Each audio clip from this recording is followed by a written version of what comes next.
발명하고 발견된 것 중에 가장 획기적인 것 12가지를 발표한 적이 있었습니다.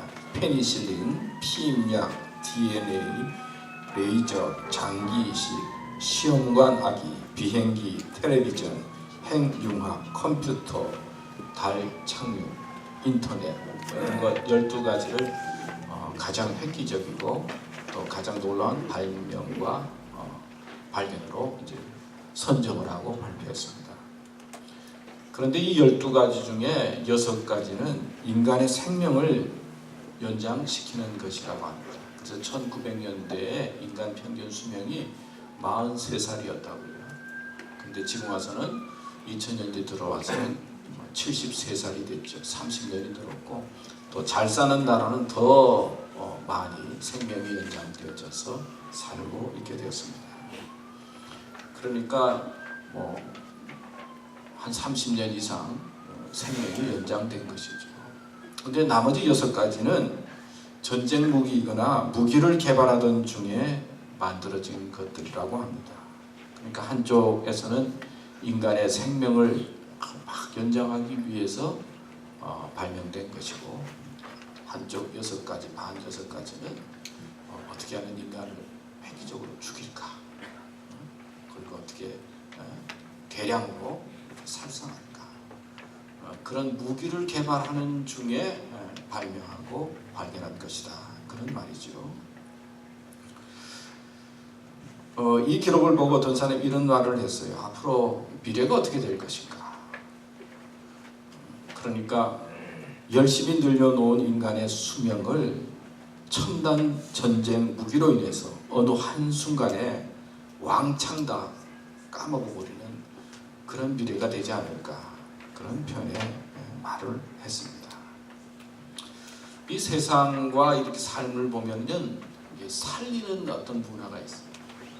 사람을 힘있게 만들고 내 마음에 용기를 주고 감동을 주고 기쁨을 주고, 그래서 사람을 어떤 살리려고 하는 그런 역사와 그런 일들이 있고요.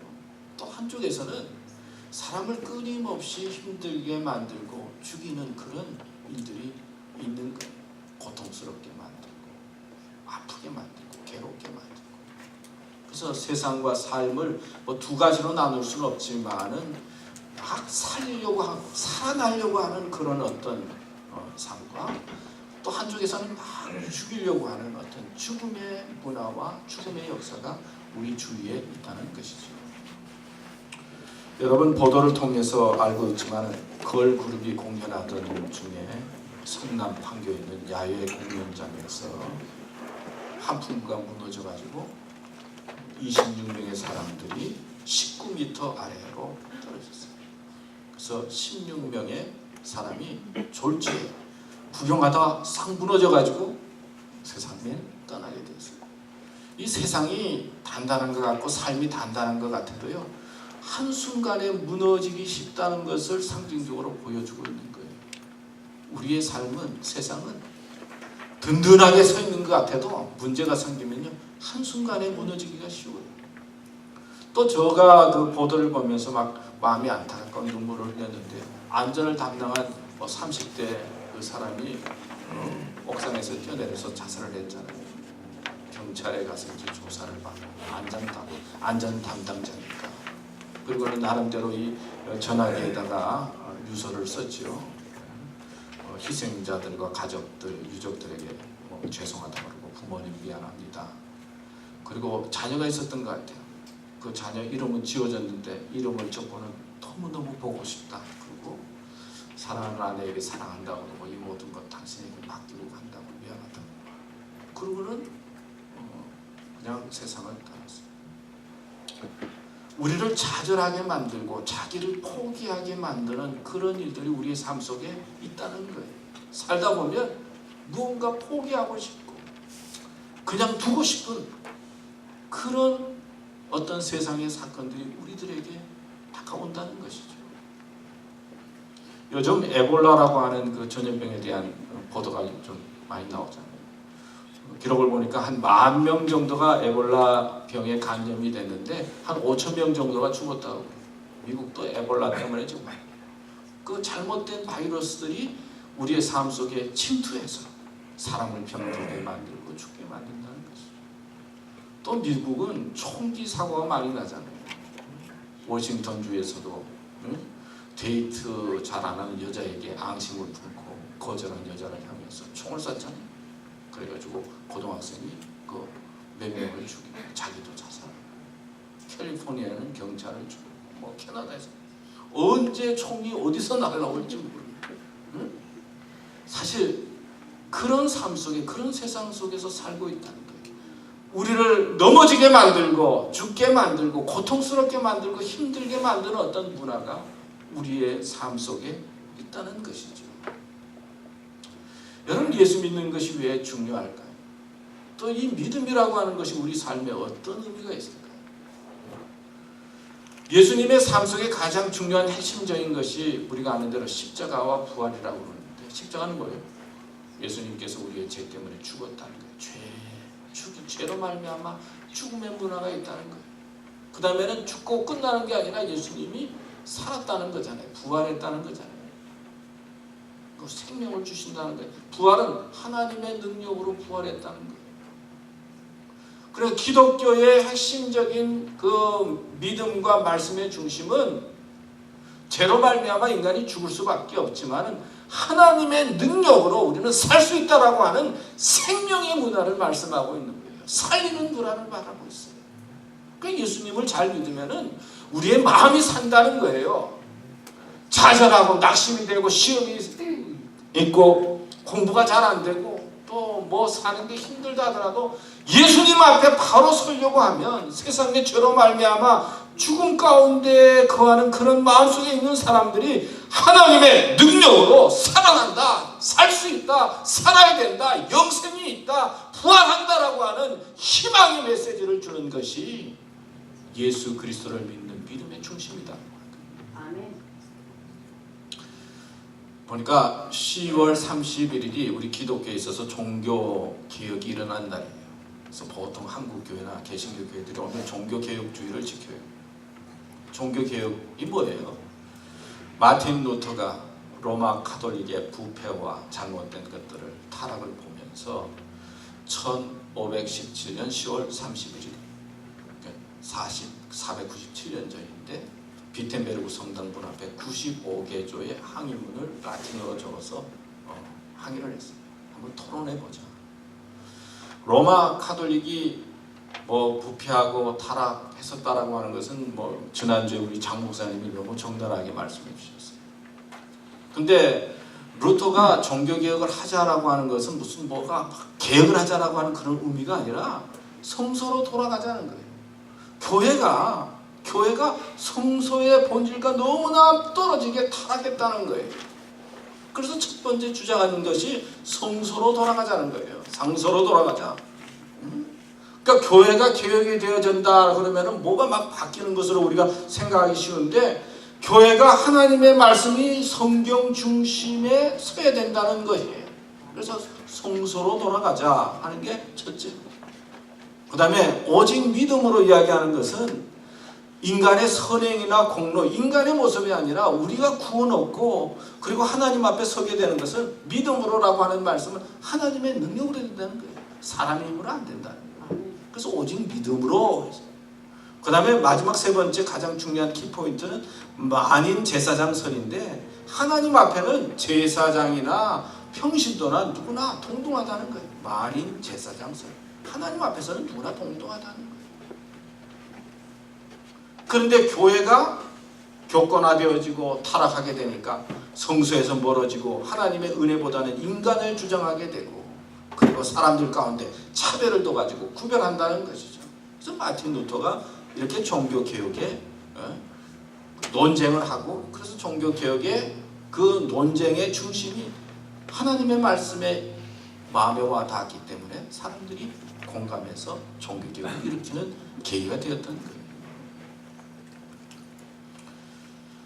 카톨릭은 종교개혁이 일어난 다음에 아직까지도 많은 부분이 있죠. 어떻게 하면 이런 종교개혁의 사건 이후에 카톨릭이 잘못된 것이 무엇인가 라고 하는 반성을 하면서 나름대로 개혁하기 위해서 많이 노력해 오고 있다. 그렇게 신학자들이 보고 있어요. 근데 한국을 바라보는 많은 그 신학자들, 한국의 신학자들이 한국의 교회가 옛날 천주교처럼 됐다는 거예요. 가톨릭을 향해서 종교개혁을 이야기했지만 옛날의 천주교의 모습을 한국 교회가 닮아가고 있고 그렇게 되고 있다는 거예요. 그래서 한국 교회가 병들었다는 것이죠. 왜 교회가 병든 것이 문제가 되고 그리고 왜 교회가 타락하면 안 되고 부패해서는 안 되느냐? 교회가 부패하면 영적으로 교회 다니는 사람들이 영적으로 병들게 된다는 거예요. 교회들이 병들게 되는 거예요. 그리고 교회나 믿음은 사람을 살리고 기쁨을 주고 세상에 나아가서 선한 행동을 통해서 사람들에게 복된 삶을 보여주는 희망의 모습을 보여줘야 되는데, 희망을 말해야 되는데, 교회가 타락하게 되면 어떻게 돼요? 부패해지면 그 교회에 있는 많은 사람들이 병들게 되고, 그리고 나름대로 신앙생활을 한다고 하지만 죽음의 문화 가운데서 영적으로 죽어가는 사람이 된다는 것이죠.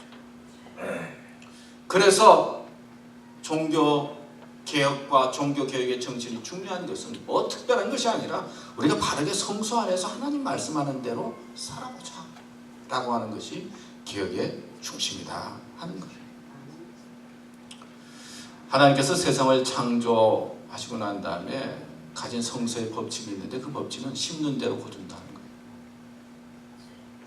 선을 심으면 선을 거두고 악을 심으면 악을 거둔다는 거죠. 그래서 성경에 보면 선을 행하되 낙심하지 말지니 때가 되면 거둔다 그렇게 말씀하고 있죠. 현재는 과거의 열매이고 또 미래는 현재의 열매다 하는 것이죠. 근데 우리는 우리의 과거를 바꿀 수는 없어요. 그러나 우리는 주님의 도우심으로 우리의 미래를 바꿀 수가 있어요. 어떻게 우리의 미래를 바꿀 수 있는가? 오늘 미래를 바꾸는 세 가지 길. 지난번에는 미래를 준비하는 법 세 가지 말씀했는데 오늘은 미래를 어떻게 바꿀 수 있는가? 바꾸는 길 세 가지 여러분들과 생각해 보기 바랍니다. 첫째는 하나님을 의지할 때 미래가 바뀐다. 따라합시다. 하나님을 의지할 때 미래가 바뀐다. 오늘 성경 말씀이 이렇게 기록하고 있어요. 내 마음으로 죄인의 형통을 부러워하지 말고 세상 부러워하지 말라는 거예요. 항상 여호와를 경외하라. 정령이 내 장래가 있겠고 내 소망이 끊어지지 아니하리라. 또 전도서 9장 말씀에 보면 내가 마음을 다하여 이 모든 일을 궁구하며 살펴본즉 의인과 지혜자나 그들이 행하는 일이나 다 하나님의 손에 있으니 사랑을 받을지 미움을 받을지 사람이 알지 못하는 것은 모두 그 미래임이니라 라고 하는 말씀이 있어요. 또 아까 성경 말씀을 읽었는데 에레미야서 29장 11절에 보면 나 여호와가 말하노라 너희를 향한 나의 생각은 내가 아나니 재앙이 아니라 곧 평안이요 너희 장래에 소망을 주려 하는 생각이라. 어떤 사람은 예수 믿고 신앙생활하는 것이 막 힘들고 어렵다고 생각을 할 때가 있어요. 막 십자가를 지고 막 고난 가운데 들어가야 된다고 생각할 수도 있어요. 어떤 때는 하나님께서 우리의 삶 속에 어떤 사명을 위해서 십자가를 지기도 하고 고난도 주시기도 하고 어려움 가운데 빠지기도 하세요. 그러나 하나님께서 주시는 메시지의 중심은 여러분의 삶 속에 생명을 살리는 거예요. 그리고 생명력을 가지고 살아가도록 인도하는 것이에요. 그리스도인이나 세상 사람들이나 모두 어려움과 문제를 만납니다. 그리스도인의 다른 점은 그의 문제를 가지고 하나님 앞에 나아갈 수 있는 거예요. 제가 가끔 말씀드리지만은 참 성경 말씀을 읽으면서 신기한 것 중에 하나가 예수님께서 이제 십자가에 달렸잖아요. 달렸는데 오른쪽 왼편에 이제 강도 두 사람이 있습니다. 강도 두 사람이 있어요. 근데 한쪽 강도는 예수님을 향해서 비난을 하죠. 근데 오른편에 있는 강도는 예수님을 향해서 자기의 잘못된 것을 이야기하고 그리고 용서를 구하고 신앙을 고백합니다. 그러니까 예수님께서 내가 오늘 나와 함께 나원에 있으리라 말씀하시죠. 그러니까 죽음의 순간에 예수님 앞에 자기의 신앙을 고백해서 최후 순간에 운명이 바뀐 거예요. 죽음에서 구원을 얻는 사람이 되었잖아요. 제가 그 말씀을 보면서 이런 생각을 했어요. 참 로케이션이 중요하다. 그래도 마지막 때 예수님 옆에 달려가지고 세상에서 성공하는 사람들 특징 중에 제가 가만히 보니까요, 로케이션을 참 소중하게 여기는 사람들이 있어요. 학군도 중요하고요, 그리고 터도 중요하고, 로케이션이 참 중요한 것 같아요. 그러니까 여러분들이 살아가면서 그냥 뭐 싸다고 아무데나 자리 정하지 말고 좀 비싸더라도 로케이션 좋은 데 자리 정하는 게 중요해요. 근데 이 죄수는 예수님 옆에 있었다는 거예요. 마지막 순간에.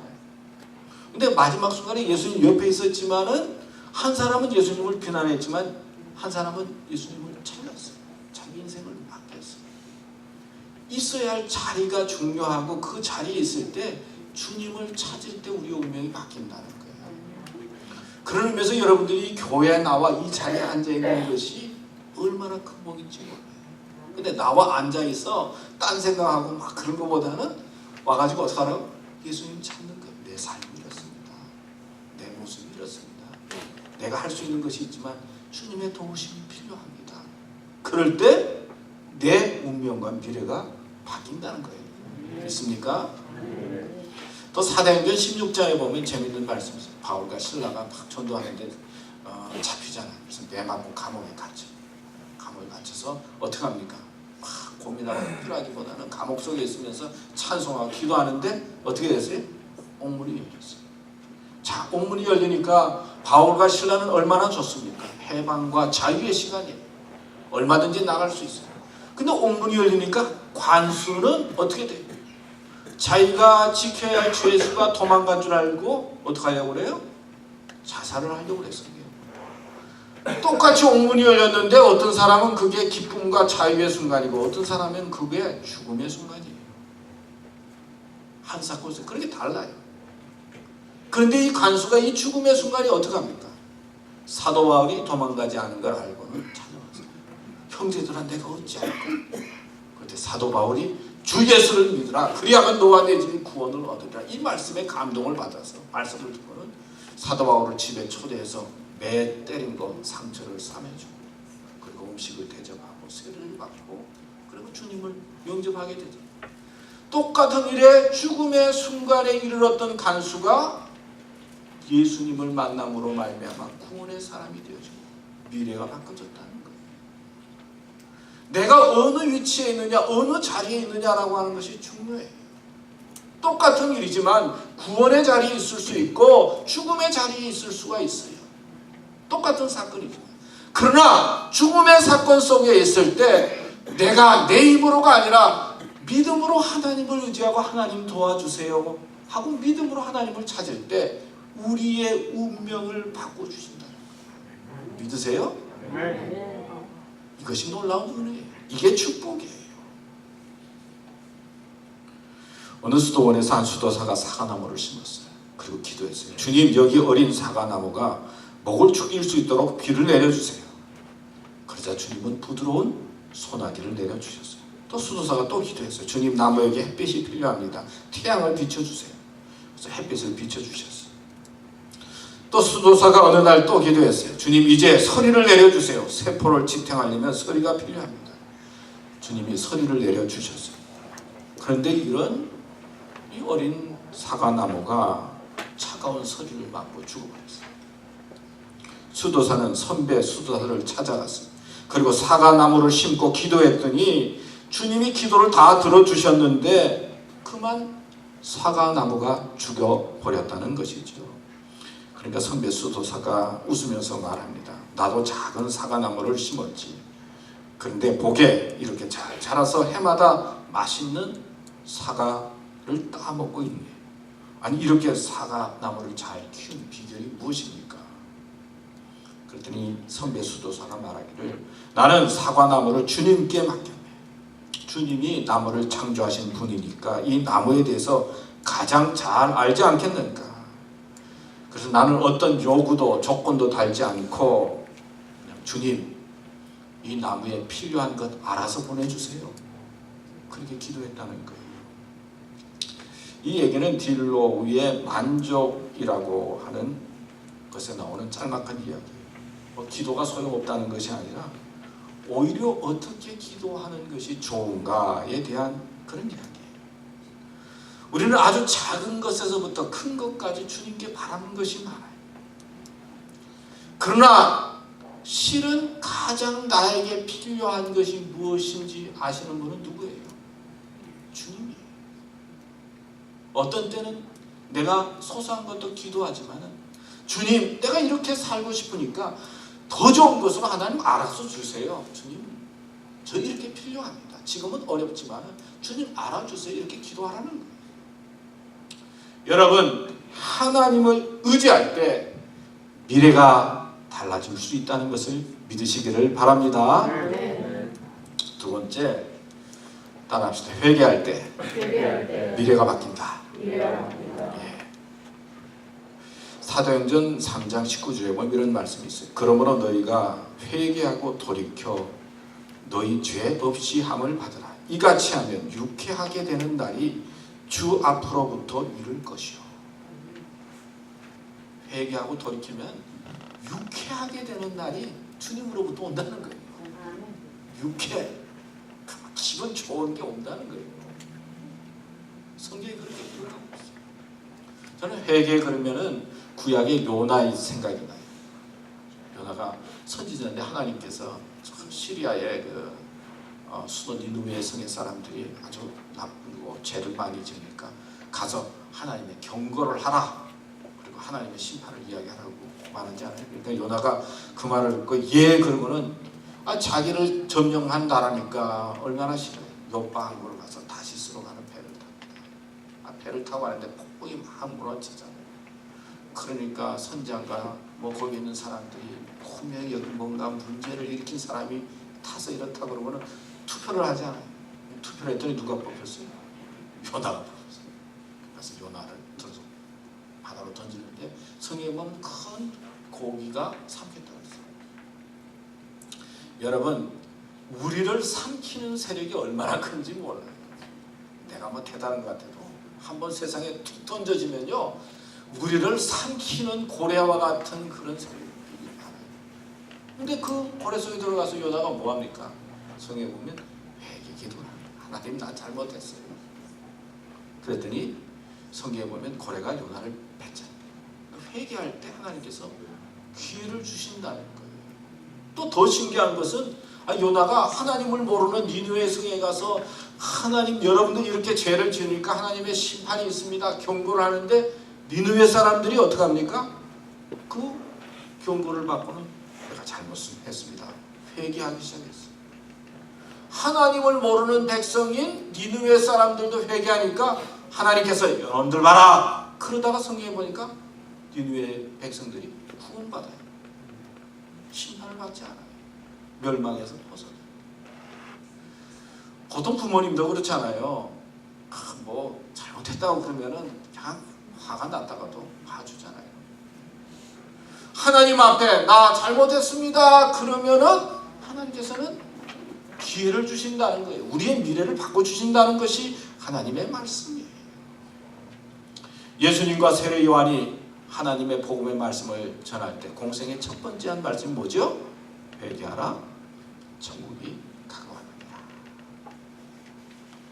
왜 첫째 말씀을 그거로 하셨을까? 회개가 중요하다는 거예요. 회개할 때 하나님께서 기회를 주시고 기쁨을 주신다는 것이죠. 영국의 유명한 설교자 스펄전 목사는 이런 말을 했어요. 우리가 어떤 때는 나는 참으로 죄인이다. 나는 참 나쁘다. 나는 약하다고 느껴질 때가 있다. 그러나 기억하라. 당신은 그것보다 더 악하다고 하는 사실을 말했습니다. 내가 어떤 때는 나 잘못했어요. 죄인이다 라고 생각하지만 하나님 앞에 서면 그것보다 더한 죄인이라는 거예요. 여러분, 회개라고 하는 게 뭐예요? 쉽게 이야기하면 내가 잘못한 것을 깨닫는 거죠. 하나님 앞에 나서 나 잘못했습니다. 고백하는 거. 그 다음에 내가 잘못한 것, 생각나는 것을 이야기하고 그 다음부터는 내가 이 잘못한 거 하나님 앞에 고백하는 것을 하지 말아야 하면서 우리의 삶이 변화되는 거예요. 그러니까 회개하면 어떻게 됩니까? 내 마음이 겸손해질 수밖에 없어요. 근데 신기한 건요, 내가 하나님 잘못했습니다 하고 기도하면 마음이 우울해지는 것이 아니라 회개하신 분은 어때요? 회개하고 나면 좀 기뻐요. 마음이 시원하고요. 눈물을 막 흘리고 막 잘못했다고 하나님 앞에 도움을 구하면요, 그 다음부터는 마음이 회복돼요. 영이 회복돼요. 자, 내 마음이 회복되고 영이 회복되고 내 삶의 모습이 죄에서 잘못했던 곳에서 바르게 살려고 하면은 하나님께서 어떻게 기회를 주신다는 거예요. 우리의 미래를 바꿔주신다는 거예요. 그래서 회개도 성서적으로 보면 축복이에요.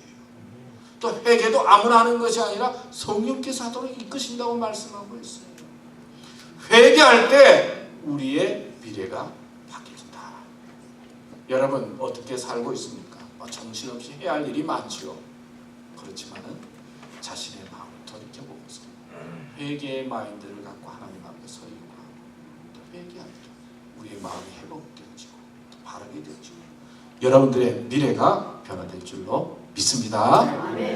마지막으로 사랑할 때 미래가 바뀐다. 한번 따라합시다. 사랑할 때 미래가 바뀐다. 예. 사랑은요 이론과 지식이 아니에요. 가르쳐 줄 수가 없어요. 사랑은 사랑해야 알 수가 있어요. 그런 특징을 가지고 있어요. 제가 사랑에 대해서 막 이야기를 할 수 있지만 사랑해야 사랑을 경험하게 되고 그 다음에 사랑을 느낄 수가 있어요. 사랑하지 아니하면 다 그게 공허하게 들려요. 사랑은 그런 특징을 가지고 있어요. 요한복음 21장에 보면 예수님과 베드로와 이야기하는 얘기가 나오는데 베드로가 예수님이 십자가에 달려 죽고 무슨 일이 생기니까 열정을 가졌다가 실망하고 다시 돌아가서 이제 갈릴리 바다에 가서 고기를 낚고 있지 않습니까? 근데 부활하신 예수님께서 베드로를 찾아왔어요. 잘못은 베드로가 했는데 예수님이 먼저 찾아가셨어요. 예수님께서 찾아가셔서 뭐라고 하시죠? 베드로야, 네가 나를 사랑하느냐 묻잖아요. 옛날에 뭐 이랬지 그러고 그럼 꾸중하지 않고 먼저 이제 밥부터 조반을 먹이시고 말이야. 조반을 먹여. 하여튼 밥 먹는 게 참 좋은 것 같아요. 하여튼 밥부터 먹이시고 그러면은 베드로야, 네가 나를 사랑하느냐? 주님, 제가 주님 사랑하는 줄 주께서 아십니다. 근데 또 두 번째, 내가 나를 사랑하느냐 물어요. 주님, 내가 주님 사랑하는 줄 아십니다. 세 번까지 물어요. 주님 사랑합니다. 막 쩌는 마음으로 그랬더니 내 양을 먹자.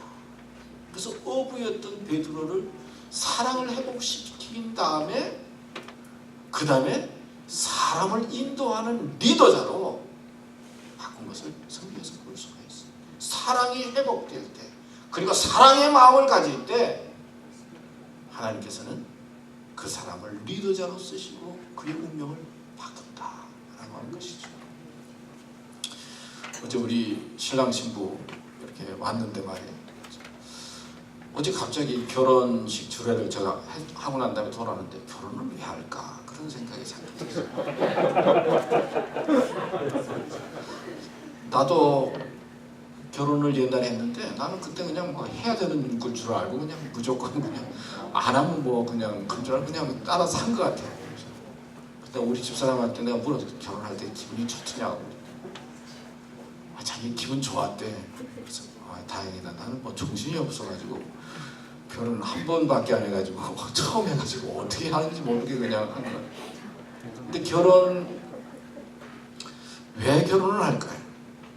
우리 기현아, 왜 결혼을? 내가 벌써 부끄러워서 그래. 왜 결혼해야 돼? 왜 결혼해? 우리 미미 어디 있어? 여기 남성 친구가 같아. 왜 결혼해야 돼? 왜 결혼을 왜 하는 것 같아?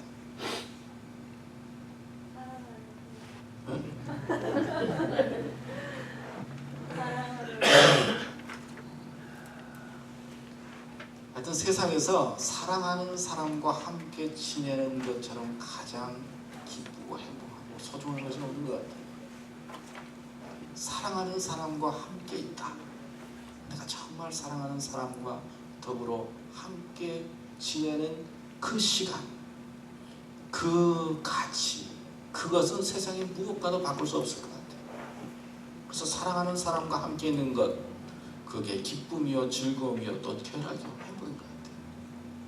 그래서 결혼은 사랑하는 사람과 행복하고 즐겁게 보내기 위해서 하는 것이구나 그런 생각을 했어요. 또 하나는 자녀를 낳아 키우잖아요. 나는 이 세상에 왔다가 없어지는데 그럼 나 닮은 자녀가 이 세상에 왔어. 이 자녀 닮은 자녀 이 키우는 게 또 결혼의 큰 의미 중에 하나인 것 같아요. 그래서 자녀를 잘 키우는 것. 그래서 힘들지만 부모님들이 여러분 돈 보태가지고 미국까지 보내고 말이에요. 자녀를 잘 키우는 것이 세상에 살아가는 삶 중에 있어서 가장 의미 있는 것 중에 하나다. 그래서 사랑하면서 살아가. 그리고 자녀를 낳아서 믿음 안에서 잘 키우는 것. 이 결혼의 가장 귀중한 의미가 아닐까 그런 생각을 했어요. 근데 하나님 안에서 이 사랑하는 사람이 만나서 이 사랑할 때 사랑의 마음을 가지면 사람이 변하잖아요. 사랑하면 저 사람을 먼저 생각하잖아요. 막 주고 싶잖아요. 그리고 저 사람이 잘 되면 기쁘고 말이에요. 다른 사람이 안 되면 막 샘이 나고 막 속이 뒤틀리는데 우리 가족이 잘 되면 막 너무너무 좋잖아요. 사랑해서 그런 거예요. 사랑이 우리의 삶을 이렇게 바꾸는 거예요. 미국 미네소타 로체스터시에 유명한 병원이 하나 있는데 병원의 이름이 메이어 병원이라고 해요. 마지막으로 한마디만 말씀을 드리고 이제 마치려고 하는데 이 병원의 주인은 메이어라고 하는 박사라고 합니다. 근데 이 사람이 일 가운데 이런 이야기가 있어요. 이 사람이 자동차를 타고 이제 시골길 가는데 차가 갑자기 멈췄어요. 날은 덥고 중간에 멈췄으니까 이 사람이 이제 차에서 내려서 옛날 일이니까 걸어가지고는 그 주위에는 어느 집을 찾아갔어요. 날씨는 덥고 목은 참. 이제 그 집에 가서 죄송합니다. 우리 차가 고장이 났는데 전화 한 통화 쓸 수 있습니까? 쓰시라고. 전화 한 통화 이제 쓰려고 하니까 그 주인 아주머니가 우유를 한 잔 부어주시면서 아니 이렇게 날씨도 더운데 우유 한 잔 드시라. 뭐 몸도 피곤하고 그냥 날씨도 그러니까 그냥 기분 좋게 우유 한 잔을 더 마셨어요. 꼴꼴꼴 마시니까 그 주인 아주머니가 또 그 집 주인 여자분을 한 잔 가지고 안 되겠네 한 잔 더 드시라고. 기분 좋게 두 잔을 먹고는 이제 전화를 하고 이제 자동차 수리공이 와서 차를 고치러 이제 가게 됐어요. 근데 너무 기분이 좋은 거예요. 여러분 사람이 처음 만났을 때 기분 좋은 게 참 중요해요. 만남이 있을 때 기분 좋게 하는 게 중요해요. 이 메이어라고 하는 이제 이 병원장이 그런 대접을 우유 두 잔을 받았는데 얼마나 기분 좋은지 사람들한테 내가 왔는데 이렇게 힘들었는데 참 기분 좋았다고 그렇게 이야기를 하고 이제 시간이 지났는데 어느 날 중환자가 들어왔어요. 근데 중환자를 살펴보니까 그 우유 얻어먹은 그 여자분 수술을 최선을 다 그 당시 아마 1,500불이면 큰 돈인 것 같아요. 1,500불 병원 청구서가 나왔는데 그 밑에다가 그 병원장이 메이어가 우유 두 잔으로 대체합니다. 그렇게 하고는 그 병원비를 다 탕감을 해주고 정성껏 수술해서 이 여자분이 회복이 되어주고 퇴원했다. 그런 이야기가 있어요. 여러분 세상에는요 공짜가 없어요. 사랑받는 것은 그만한 이유가 있어요. 사랑해야 사랑받는 거예요. 사랑하는 자가 사랑을 받게 되어져 있어요. 그리고 사랑한다는 것은 살린다는 거예요. 기쁨을 주고 희망을 주는 거예요. 여러분 사랑할 때 미래가 불안합니다. 사랑의 마인드로 교회를 바라보고 사랑의 마인드로 여러분 친구를 바라보고 사랑의 마음을 회복해서 부모님을 바라보고 하나님을 바라볼 때 여러분들의 미래가 살아나는 그리고 마음이 회복되는 축복이 있다는 말씀이에요. 가장 간단한 것 같지만 세 가지 말씀을 드렸어요. 미래를 변화시키는 세 가지. 첫째 하나님을 의지할 때. 두 번째는 뭐예요? 회복할 때. 셋째는 사랑할 때. 우리 사랑합시다. 이런 마음으로 살아가는 삶이 되시기를 바랍니다. 기도하겠습니다. 하나님 말씀 주셔서 감사합니다. 저희들은 열려진 미래를 바라보며 살기 원합니다. 우리를 죽이는 문화가 우리 주위에 가득 널려 있지만 그 문화 속에 빠져서 방황하는 인생이 아니라 예수 그리스도를 통해서 내 마음과 영이 살아나서 세상을 살리고 세상에게 사랑을 나누어주고 복되게 살아가는 인생으로 저희들을 이끌어 주시옵소서. 예수님의 이름으로 기도드렸습니다. 아멘.